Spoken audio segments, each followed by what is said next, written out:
I'm literally going through it as well, so I totally am here for you, whatever you need. Do you have any tips for giving head? And I'm going to tell you the hard truth, which is that it's just not gonna work. How you dealt with not having many friends in high school. Everyone told me my sexuality before I even realized, and now I'm scared of coming out. Been there. Every time I would do it, I would be like, you literally are going to hell. Also, like, jokes aside, giving head for me is so easy, and I also would like to say I'm very good at it. Your videos are always helping us with these videos, but how is your own teenage life going?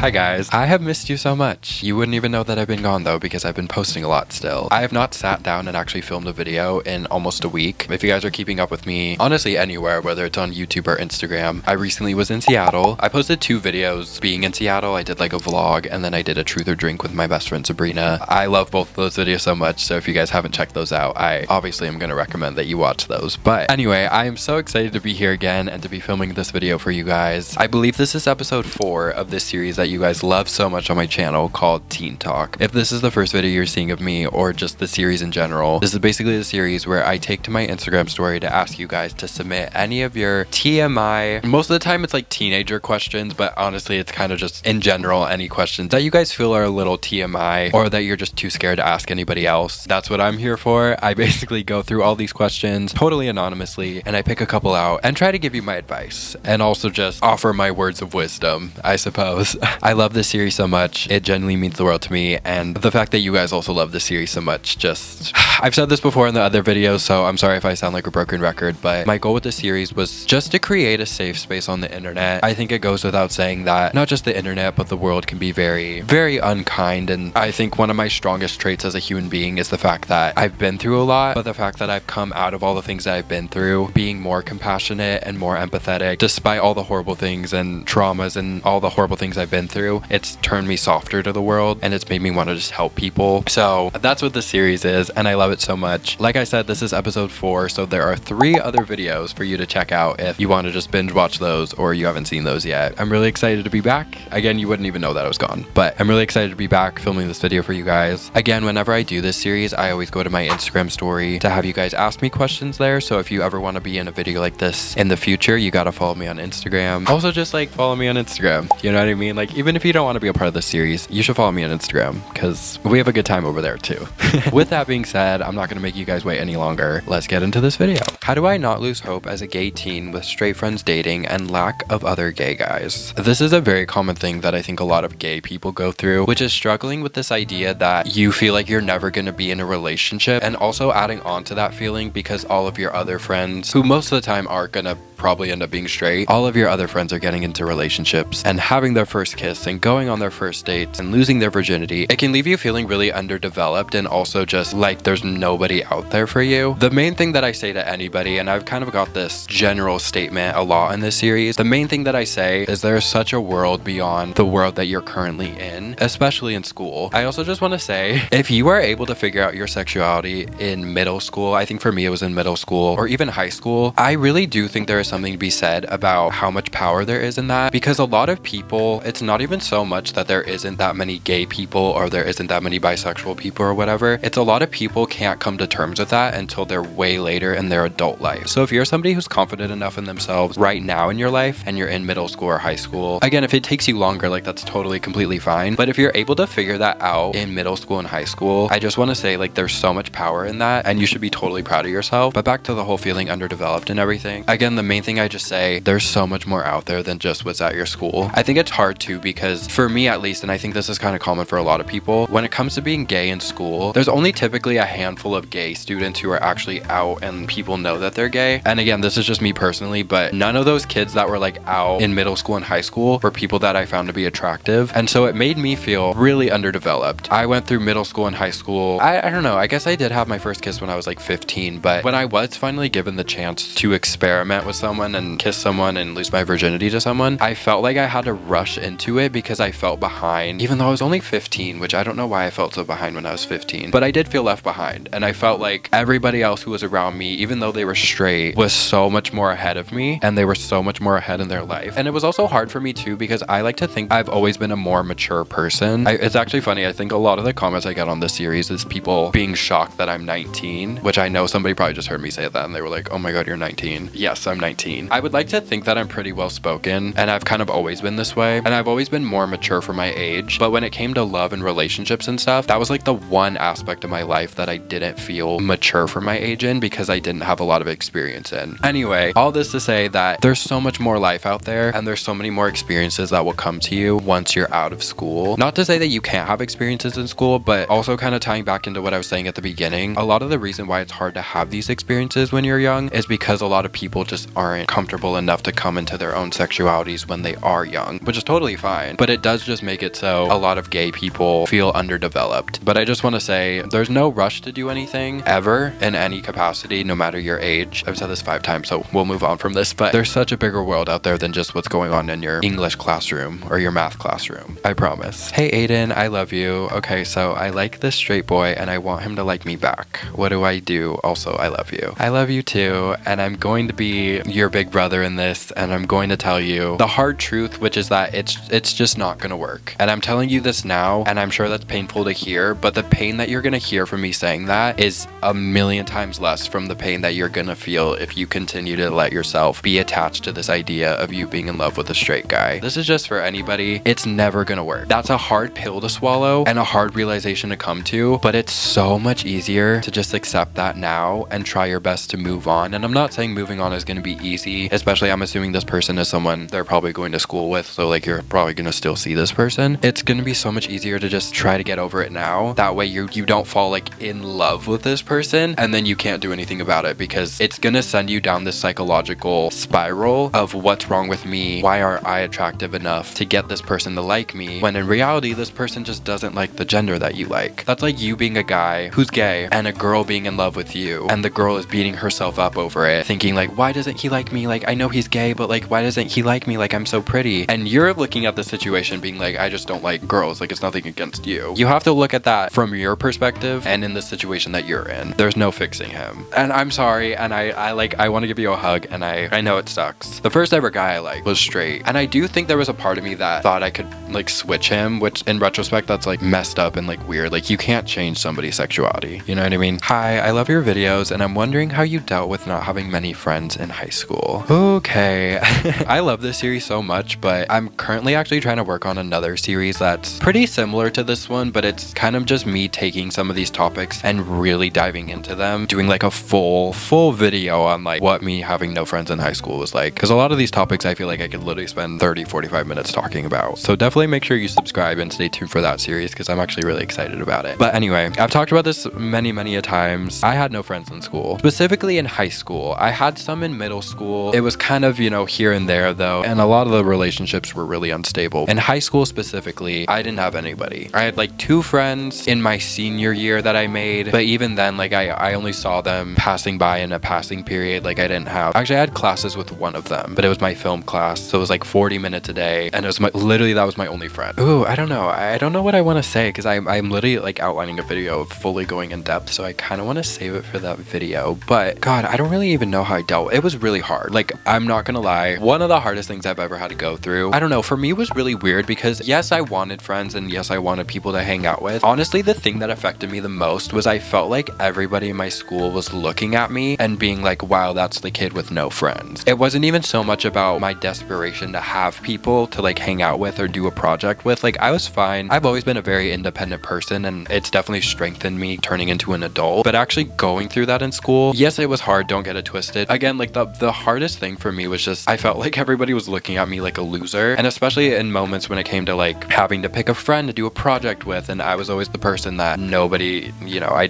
picked me, and then I'd end up getting paired with some random other kid who didn't have any friends. So it was stuff like that that was the most difficult for me. In terms of how I actually dealt with having no friends, I mean, literally YouTube is literally what got me through high school. Despite me having no friends and having nobody to talk to and nobody to sit with at lunch, I've always been making videos, and that's why I'm so sure that this is like what I'm meant to do, is because despite everything I've been through, including me not having any friends, I've always been filming videos. You can literally go back to my YouTube channel like 3-4 years ago when I was in high school and literally watch me have no friend. I just filmed my life. And although those vlogs were like really boring looking back, it's the only thing that got me through school, is the idea of filming my life. The fact that I knew I could turn this into a career at some point, even 3-4 years ago, that idea is what got me through school. Because I also I was never really good in school. I was always mediocre. Like I literally graduated with like straight C's. So I graduated though, you know what I'm saying? I always knew school wasn't for me, and I'm not saying that to be like, oh yeah, I knew school was never for me, like I'm just super lazy. When I'm passionate about something, like YouTube for example, I give it everything. I give it my all. I literally there's no chance that this isn't gonna become my job for me, because I'm not gonna let that not happen. So yeah, that's honestly what really got me through high school. That, and also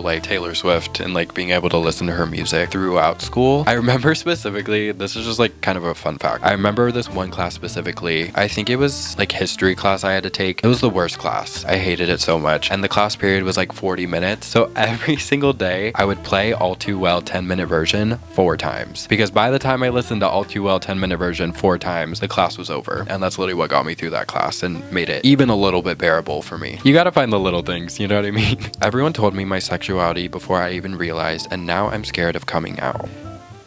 Been there. Totally been there. I've talked about this in some of the other episodes, so I'm sorry if I sound like a broken record. Coming out for me was weird. It was so weird. It was weird because everybody knew before I did, and so when I felt like I had finally built up the courage to tell people, every single person was like, duh, I know. Which didn't really make me feel good. I'm gonna be honest. I know everybody had good intentions because they knew how anxious I was to tell them, and so I think in their head, them saying, I know it's, it was obvious. To them, it probably seemed like that would ease the anxiety from me, but it kind of just made me feel worse because again, I had finally just built up all this courage, and then everybody was not surprised about it. It also was what made me not want to come out for a while, because I felt like I'm so stubborn. I've always been really stubborn my entire life, but it felt like I was giving into what everybody was expecting of me. And if there's one thing about me, is I don't like giving into people's expectations of me. I don't like to do that. I totally understand this, and I understand this person being scared to come out. When it comes to advice, I guess I would just say you are able to take the power back. And there also is power there. Your sexuality is, first of all, it's your business and nobody else's business. You don't need to tell anybody if you don't want to. Also, another thing I will say is I did get a couple questions from people being like, how do I come out? How do I become ready? How do I know when I'm ready? How do you go about it? What's the best way to do it? I just want to say, and this is kind of a blanket statement, but coming out doesn't need to be this crazy sit down moment with your friends or parents or whoever it might be, telling them you're gay. The way I literally came out to my parents, officially came out, again, everybody knew, was literally telling them that I wanted to go on a date with a guy. I didn't say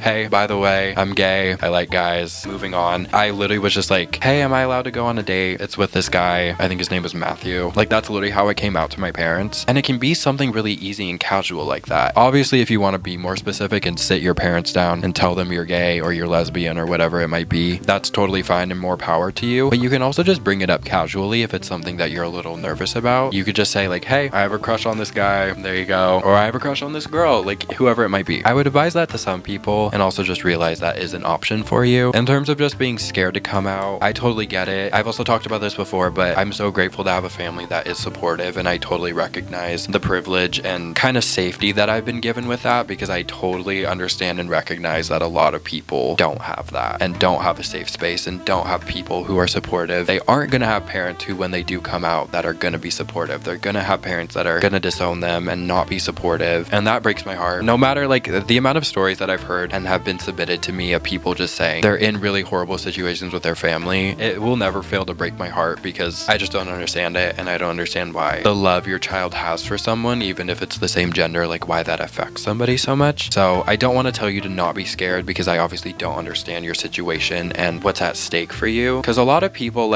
some people don't realize coming out can literally kill people. That's how terrifying it is, because there are so many people out there who are so horrible, and it's so beyond just not being supportive.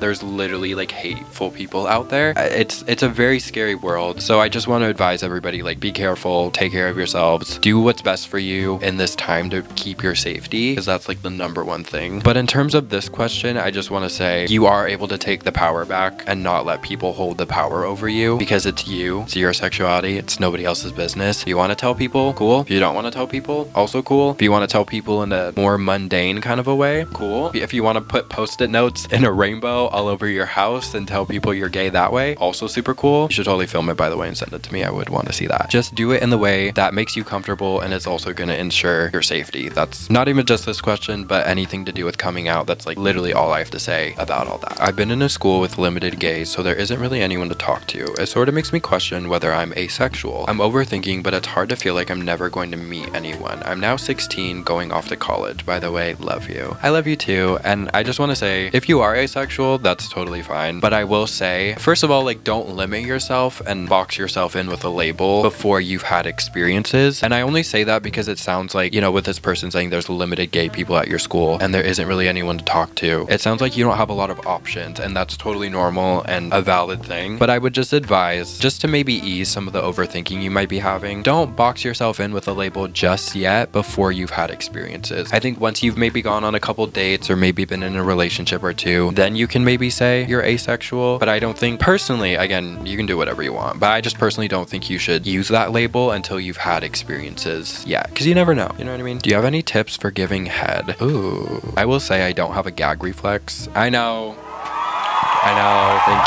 Thank you. Honestly, the biggest tip I would just give people, when you're doing it, just try to like suck your lips in, because the worst thing you can do is accidentally glide your teeth on it, because then it's gonna hurt the other person, and then it might kill the mood. And you know what I mean? Literally just like that.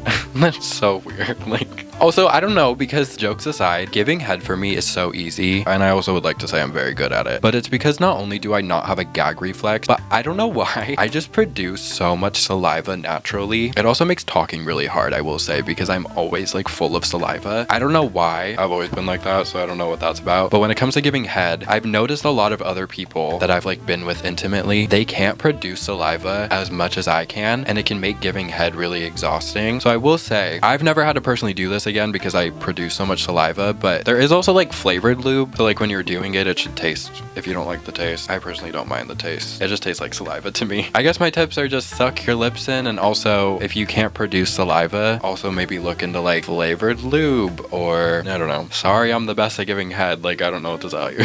I'm kidding. Well, no, I'm not, but I'm not trying to like make other people feel bad if you're struggling a little bit. How to cut off a toxic friend when there never seems to be a good time. Ooh, okay. Oh God, ending friendships is so hard. It's really difficult. I mean, the person said it themselves, there really is never going to be a good time. So I am just going to advise you to bite the bullet and get it over with.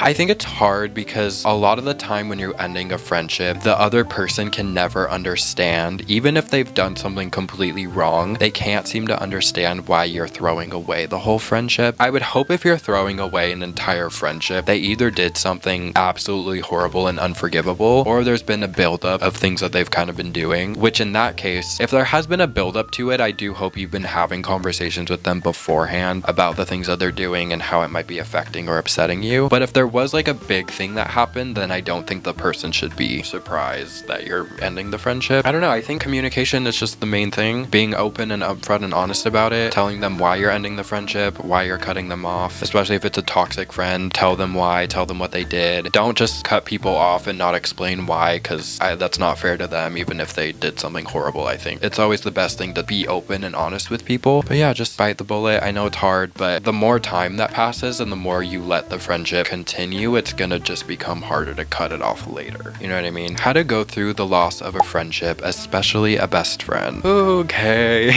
This one is hard. It's also been my struggle this year. I'm gonna be honest. If you've been keeping up with me, you know I went through my first big breakup this year, and it has been really not fun.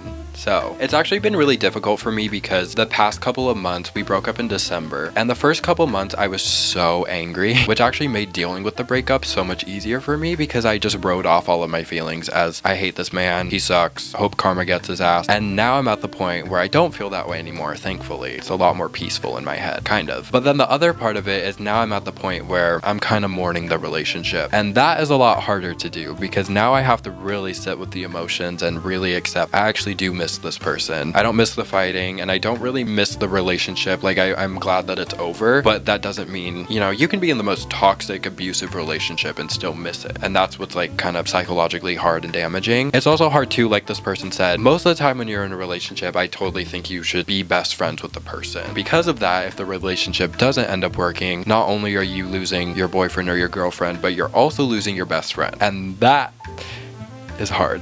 I will say it's been really difficult for me going through that. I just want to say to this person, I totally understand what you're going through. If you also need anything, message me. I'm literally going through it as well. So I'm here for you. Whatever you need, we can talk about it. What I would just say is that everything you're feeling is fine. It's totally normal. It's totally valid. It's also valid that your feelings are probably going to flip-flop. If one day you hate this person and then the next day you're crying over them because you miss them, that's totally fine. You have to let yourself feel everything out. And that's the thing I will say, that although right now healing from this relationship has probably been the hardest point, I have to get through this part because this is where the true healing happens. I did the hating and the wishing him the worst, and now I'm at the point where I wish him the best, even though he really hurt me and really backstabbed me, and I still do feel completely betrayed by this person. I don't wish him any harm. I will say too, this is just like a side note, but going through all the anger I did in the relationship was so difficult for me actually, because I'm not a hateful person. I'm not exactly sure how people perceive me on the internet, but I will say I would like to think that I present myself in the way that is actually the most true to me and the actual most authentic version of myself, which is I'm just a nice, kind person, and I do genuinely just wish everybody the best. And again, it's tying into what I was saying at the beginning of this video, which is despite everything I've been through, I do actually just wish everybody the best, and I hope that we could all have more compassion and empathy towards each other and realize that we're all going through it in our own ways. So with that being said, going through the anger part of the relationship was really difficult for me because I've never in my entire life hated anybody. Genuinely. I'm not even just saying that to be like, guys, I'm so nice. Like, look at me. I've never hated anybody. I've genuinely never hated anybody. Even people that have wronged me or friends that have wronged me. Even my mom, who I don't really like to talk about my mom, but she's an alcoholic. She's honestly ruined my life in so many ways. Even despite all that, my therapist always tells me she's always been in so much awe of me because even being 15 years old, I was coming into therapy sessions not angry with my mom. Well, angry with what she kind of did to me and the repercussions I now have to face because of her actions. But the main thing I went into those sessions with and still feel this way about is I just feel bad for her. And I feel bad that she's an alcoholic. Even though it's a choice and a decision that she chose to make, I didn't choose that. I still feel bad for her. And I feel that way about everybody. So hating somebody was very out of my wheelhouse. Like, I don't hate people. And I will be honest, I hated him. I hated my ex at the beginning of this year. Up until honestly like end of March, I hated him. And then kind of this month I've been healing enough to where I don't hate him anymore. And I did for a while, and I think that's not surprising by the things that ended up happening and whatever. But sorry, I don't know why I'm talking about myself so much. I'm just trying to offer like my advice and tell you what I'm currently going through and telling you everything is normal and it's okay to feel everything and it's okay to flip-flop with your emotions, but it's really important to sit with those emotions, because I'm a firm believer in the fact that you can't heal from something that you can't even acknowledge happened. If you can't acknowledge that this relationship is over and you can't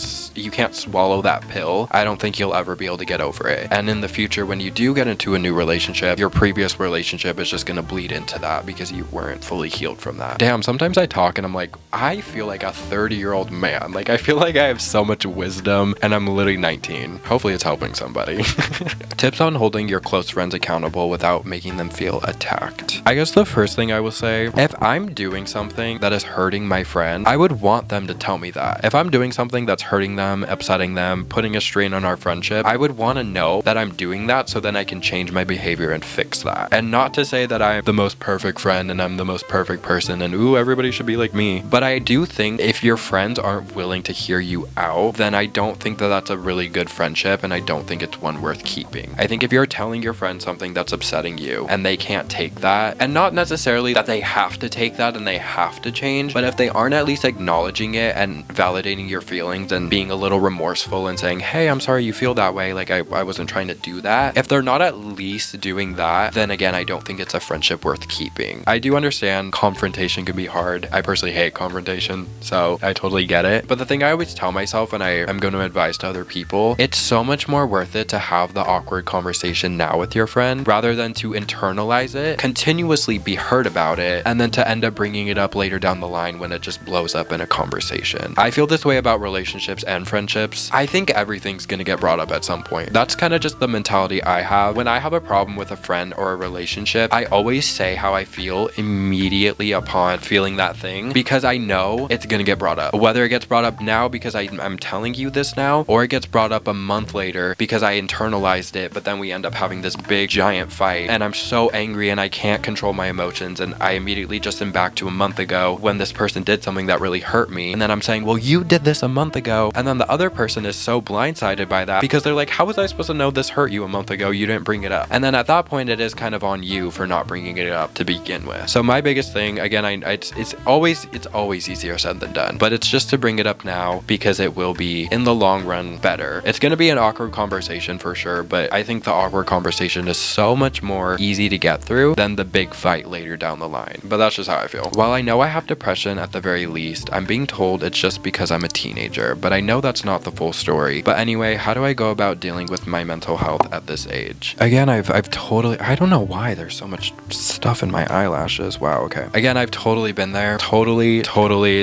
been there. I don't know what everybody's issue is and why it's so hard for like the older generations to stomach the fact that almost every single teenager is depressed. I don't know why that's also a shock, because this current state of the world that we live in is so depressing. It feels like every single day there's something horrible happening on the news, a group of people attacking another group of people. There's just so much hate in the world that it almost should be a given that all of the teenagers nowadays are going to be depressed. And I'm not saying that to like invalidate you and be like, well, everybody's depressed, because that's not what I'm saying. But I just don't understand why so many people are trying to write it off as, oh, you're a teenager, you're not depressed, it's just hormones. There is something to be said about being a teenager and being hormonal, because that does play, you know, a big role into things. But again, like, we live in a world where everything is so dark and scary right now. It's no wonder every teenager has depression or anxiety or ADHD or some disorder because of the world we live in. I was in the same boat as the person who said this, where I also knew I had depression, but I knew it was so much more than that. I was like, there's no way I'm just depressed, because I can't even get out of bed. I can't do anything. Everything hurts me. I'm so sensitive. I'm taking everything to heart. I can't get out of bed. I have no motivation. And obviously, again, depression is a big part of that, but I knew it was so much more. And I knew it was so much more because I would look at other people who had depression and I didn't feel aligned with them at all. It made me feel actually crazy, because I was like, there has to be, either I have the worst depression in the history of depression, which I knew wasn't the case, or there's something more. And there did end up actually being something more, because I had a personality disorder. I have borderline personality disorder, for anybody who doesn't know. I don't actually really feel like I have it that much anymore, but I really did when I was younger, especially like 18, 17, kind of going on 18. It was really difficult for me, and I felt like nobody understood that. I totally understand the way this person feels. I guess the thing that I would say, just to give you a little bit of comfort, is to know that there probably very well could be something more wrong with you. Finding out I had borderline personality disorder was one of the most life-changing things for me, almost solely just because I was able to tell myself, this is what's wrong. I had something, and this is why I feel so passionately about like being diagnosed, because it's not so much that I need a label and have something like, oh, I have borderline personality disorder, but it's more so to have something to kind of grasp onto and say, this is what's going on. It's not just depression, it's this specific thing that's going on that's wrong with me. Having that was so healing for me, and learning about BPD, like I read BPD books, I talked about it in therapy, I did workbooks, I did worksheets and papers, like I did so many things around my BPD, and just having the knowledge was so healing for me in so many different ways. So I guess I will just say, I don't know what your current journey with your mental health is. I don't know what your symptoms are, so I can't diagnose, and also you should never be diagnosed by anybody other than a doctor and a medical professional. But I would just say, number one, like being a teenager, it's totally valid to be depressed as a teenager. Please don't let other people make you feel bad about it, or, oh, you're just a teenager, like you can't be depressed. There's so much to be depressed about as a teenager. I'm just gonna validate that. Like, let me tell you. Yeah, I don't know. I feel bad. I don't have advice necessarily. I just more so kind of want to validate your feelings and say everything you're feeling is valid. And also, being a teenager, honestly, that's a big enough reason to have depression, let alone I don't know what you've been through. I'm just gonna validate everything you're saying, because it's very, very real and very true. During masturbation, is it normal to feel gross? Yes, totally. I'm someone who's still like, I'll do it, and then when I'm done, I feel like this was actually something I struggled with when I was like younger and I first started doing it. I felt like I was the biggest sinner on the planet. I felt like I was going to hell. Every time I would do it, I would be like, you literally are going to hell. And I'm not like a very religious person either, but I literally was like, you're going to hell. This is horrible. What is wrong with you? And now that I'm an adult, hindsight 2020, everybody masturbates. It's totally normal. It is also normal to feel gross, which now that we're talking about this though, I don't know why masturbation specifically is so gross. Because whenever I have sex or like do anything sexual with anybody, afterwards, like I don't feel gross. I'm kind of just like, that was the thing I did. That was fun. Or if it wasn't fun, then I'm just like, why did I waste my time? But masturbation, I think it's because you're doing it yourself and it's alone and it's, I don't know. It's so weird, but it's totally normal to feel gross after doing it. I still, sometimes I'm like, it's kind of just the idea. I'm like, I'll do it and then I'm like, why did I do that? That's so weird. But then like, I know it's normal. I'm also telling you it's normal. Everybody out there, masturbation is normal. And if you don't think it's normal, then I don't think this channel is for you because this isn't a safe space for you.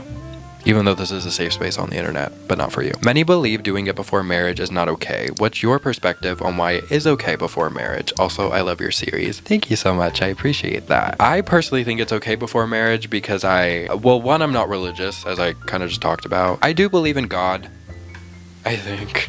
I don't know what's going on. I believe in some like other world. Like I believe in the universe and everything. So I do kind of believe, like I believe he exists. I think. I don't know. This is a whole thing that I'm not trying to get into, but I don't know. I'm just with the impression that you should do whatever with your body, literally whenever you want, however you want. Don't let other people tell you what you should or shouldn't do. Obviously, I'm talking to like adults here. I'm not saying you should, if you're young, wait a little bit. Don't put yourself in situations that you shouldn't be in. Keep yourself and your youth and your innocence safe as long as you can, because that's a whole other thing. But I don't know. I'm a firm believer with everything. It's like your body, your choice. Do whatever you want with it. I don't think there's anything wrong with saving it until marriage. And obviously, sex is a very special thing. It's very intimate, but I don't think you have to be married in order to have a connection with someone and to feel like it's okay to finally have sex with someone. That's just not the way I am. It's not the way I was brought up either. So I guess that probably plays a factor into it. Yeah, I don't know. On this channel, I'm just gonna tell everybody to do whatever you want, whenever you want. Again, as long as you're an adult and you're being safe and not hurting people. I just don't like the idea of telling someone, you have to wait until you're married or you shouldn't be doing this until you're married. It's like, mind your business. It's not your life. If you want to do that with your life, that's totally fine. But don't be telling other people what they should or shouldn't be doing with their life before marriage or even anything in that regard. But that's just how I feel. Your videos are always helping us with these videos, but how is your own teenage life going? This was very sweet. I just have to say, the way it was worded was, when I read that, I was like, oh, thank you. Somebody cares about me. I'm not gonna lie, my own teenage life is kind of non-existent. It's kind of non-existent. I've been working so unbelievably hard on my YouTube channel this year. It's actually insane. And I do have to say, I don't think there's anything wrong with me hustling right now, but I do kind of worry that I'm focusing way too much on this and not enough on actually having a life. Because when I tell you all I do is film and edit with my days, that's all I do. And again, there's nothing wrong with that because this is literally my dream, especially coming off of my breakup. Like, I'm not really interested in like dating right now or getting into relationships with anybody right now. So I don't think there's anything wrong with focusing on my career and what I'm trying so hard to make my career. There's nothing wrong with that, but I will say, like, I don't have a life right now. So, I'm trying to write it off right now as I'm just trying to focus on my career, really hustling, really trying to make as much money as I can right now and financially support myself from my YouTube channel enough to the point where, not that I can slow down with my channel and then start having a life, getting to the point where I can have a little bit more of a consistent schedule to then make room to actually have a life. Does that make sense? But also, like, I still am having a life. Like, I just went to Seattle with my best friend. I still am going to be going to Disneyland. I actually am also finally, for those of you who know, I'm finally working on getting my license. I've been studying the book, and I actually have, and I'm not just saying that, like, I really have been studying the book, and I'll be taking the test soon. So we're making progress. My own teenage life is kind of non-existent right now, but honestly, like, I'm okay with it. I'm really okay with it. I think I really need to be focusing on my career right now because this is what I want to be doing. I've grown more on my YouTube channel, crazily enough, in the last month than I have in the last like 4 years of me making content, and that's so exciting for me. And I don't want to slow down now, but again, I do hope maybe in a couple months after I build this up a lot, I am able to, maybe not be posting a video like every other day, not to scare some of you because I know you guys love this series, but maybe like 2-3 videos a week, and then have the rest of my life actually be a teenage life. Because also, like, I need to live my life in order to talk about this stuff. Like, the reason I'm able to do this series and film the videos that I do is because I have so many life experiences that I'm able to come and talk to you you guys about them, and I need to go live my life and live other experiences. It's kind of the same with like artists. They live their life and they come back and they write their songs and their albums, but then they have to go live more life so they can write more songs and albums. I was kind of all over the place, but I don't know. I appreciate this person asking because it really did. It meant a lot to me, and also I'm focusing on my career right now, but also I don't know. I'm just a very self-aware person, so I'm very aware of what I'm doing. You know what I mean? Is it okay to be 16 and still not feel comfortable masturbating? 1000%. I know I keep talking about a lot in this series how sex is normal and masturbation is normal, and it totally is. Don't get that twisted. But it also is normal if you don't want to. I've talked about this also before, but if you don't want to masturbate because it makes you uncomfortable, that's totally fine. Some people really don't like masturbating. That's totally normal and that's totally fine. That's a lot of people feel that way. But also a lot of people do like masturbating. So whatever it is for you, whatever makes you feel the most comfortable, it's totally fine and it's totally okay. Same with like losing your virginity. Even if you don't lose your virginity till you're 27, don't let people make you feel bad about that. Or if you lose your virginity when you're 16 and then you don't end up having sex again until you're 20, don't let people make you feel bad about it. Please. You are not allowed to judge people. Not on my channel. I'll delete your comment and maybe block you. Yeah, I said it. Me as a bottom person, I love platonic love without sex, but it doesn't work out and I don't know why. This is actually a very interesting conversation because again, not to keep like hinting at this new series that I'm coming out with, but I also have a video kind of talking about the pressure of being gay and sexualizing yourself, honestly over-sexualizing yourself in a lot of ways. Just pressures of being gay. I have a whole video I'm outlining on that, which I'm really excited for. But sex is such a big thing in general, and I don't know how it is actually, I guess, being straight, so I guess I can't really speak on that. Sex is such a big thing in the gay community. I often wonder if it's actually as big of a thing being straight. Obviously I know it is, but I just don't know why it's such a massive deal and why so many gay people end up sexualizing themselves or over-sexualizing themselves, myself included. I used to do that, and I have a lot of stories to share, which is why I hope the series I keep hyping up ends up working out. I think it's just totally normal to be gay and not want to have sex. Not to be that person, and this is not me saying being gay is not natural, because that's not what I'm saying. But if you really think about it, gay sex is not natural. Literally at all. You are not supposed to be taking something up your ass. Like, that's not normal. And I'm saying that as somebody who has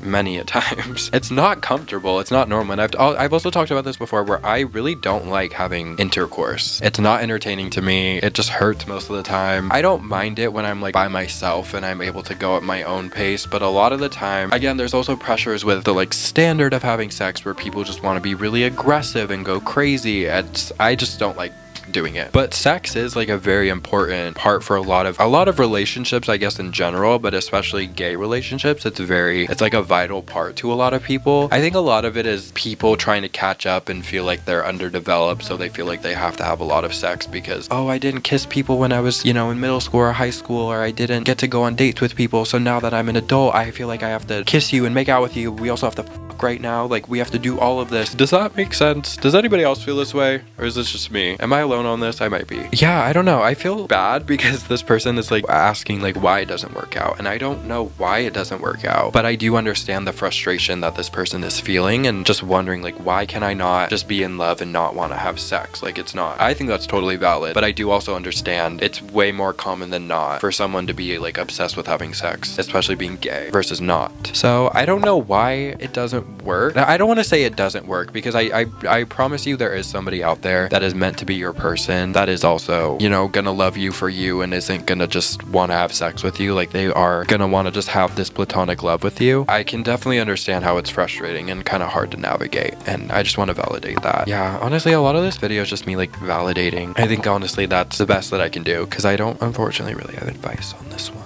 I'm sorry. How to navigate being comfortable in your own body with social media and society. This is actually a really good question because believe it or not, I'm actually a very insecure person, which I only say believe it or not because I think because I'm so open on the internet, I think I present myself in a very confident, I know what I'm talking about kind of a way. And I do think I'm very confident when it comes to the way I present myself and the way I talk about things. And again, not to suck my own dick, but I do think that I'm very well spoken. Honestly, very wise beyond my years. Personally, that's just how I feel. But I actually am very insecure. And again, I think a lot of people would be surprised by that because I kind of come across as very, I know what I'm talking about. Here's my advice on this. Like, I'm so confident and strong. Like, that's why I'm able to give you the advice that I have. Which I will say, like, obviously, there is definitely a level of confidence that I have to be doing this. If I was so insecure and so, you know, just not confident in myself, I wouldn't be able to sit here and film these videos and talk about these things. So I clearly am very confident in a lot of ways. Very interesting because I'm very insecure about a lot of things too, which you know, totally fine, totally normal. I guess the way I navigate being so comfortable in my own body, especially on social media, is just knowing, again, it all just comes back to like,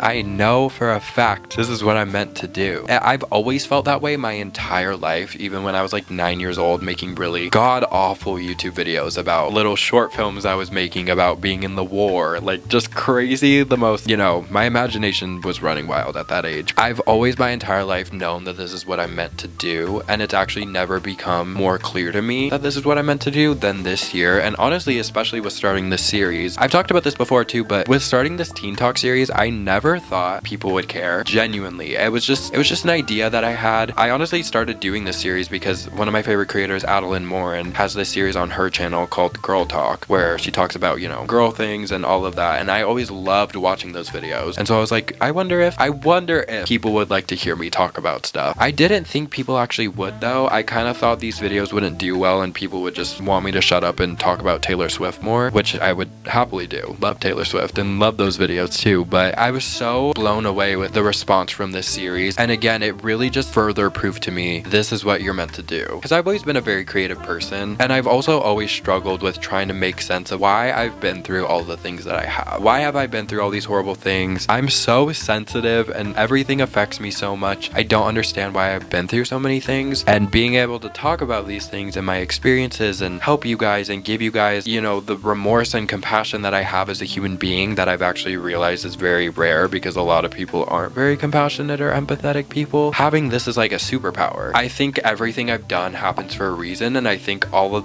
even the really whack YouTube videos that I've made, it's all really strengthened me into being so confident about making videos that now that I have this, you know, almost like superpower of being able to make really good YouTube videos just from like an editing and filming perspective, but I also have been through all these really horrible things, I can put 2 and 2 together, and that's what really fuels my confidence in the fact that this is like what I'm meant to do. And it also fuels the confidence in me as a person into being, this is who I am, take it or leave it. I also like get a lot of hate on these videos. I get a lot of people just being homophobic, lame, boo, lame, or just people disagreeing with talking so openly about sex. You know, why are you talking about these things? It's, you know, you shouldn't be talking about these things. Why are you openly talking about guys you've hooked up with? Why are you openly talking about masturbating and having sex with people? You shouldn't be doing that. And I'm like, first of all, why? It doesn't affect you. If anything, it actually does affect people, but only in a positive way. If you don't like watching it or the things that I'm talking about make you uncomfortable, that's totally fine, but you don't have to watch. You know what I mean? Anyway, that's just how I feel, and I think that's why I'm so confident. Honestly, I don't really know what more to say about it. So I do think that is unfortunately going to bring us to the conclusion of this video, and I only say this because I've been filming for an hour and a half. It's gonna be a lot of footage for me to edit. So, to everybody who asked a question, whether I answered it or not, I just want to say thank you. I appreciate you guys so much. You guys are the reason I'm able to do this series. You guys are the ones that bring this to life. You know what I mean? Like, I wouldn't be able to do any of this if it wasn't for you guys asking stuff. Yes, I'm able to talk about things, but if I didn't have your guys' prompts and questions and just general statements, like, I wouldn't be able to do this. So, thank you so much. I appreciate you so much. Again, please follow me on Instagram because I love doing this series and I would love to incorporate some more of you guys into it. So, follow me on Instagram if you haven't already, because I will definitely be going back to my Instagram story probably sooner than later to be doing another episode of this and taking your guys' questions. So follow me on Instagram. Give this video a thumbs up if you liked it. Subscribe to my channel. It really helps me out so much. And if you don't want to subscribe, I appreciate you nonetheless. I appreciate you watching this video and just hanging out with me. I love you guys so much. I've said it a million times. I will say it a million more. Thank you for being here. Thank you for giving me a space to talk about this stuff. It truly heals me in so many different ways. And again, it really does help me make sense sense of why I've been through all the horrible things I have, because I'm able to come here and talk to you guys and hopefully help some of you out and create this space on the internet that is healing and gentle and kind. I really would like for the comments of this video to continue to do that, as it's been with all the other episodes. Reading the comments on this series specifically is like my favorite thing in the world, and it always brings me to tears. Genuinely, especially on that last episode, you guys were commenting some things that I could not handle, but it meant the world to me. So I'll shut up now, I'll let you go, but thank you so much for watching. I appreciate you and I love you, and I'll catch you guys very soon with another video. Love you so much.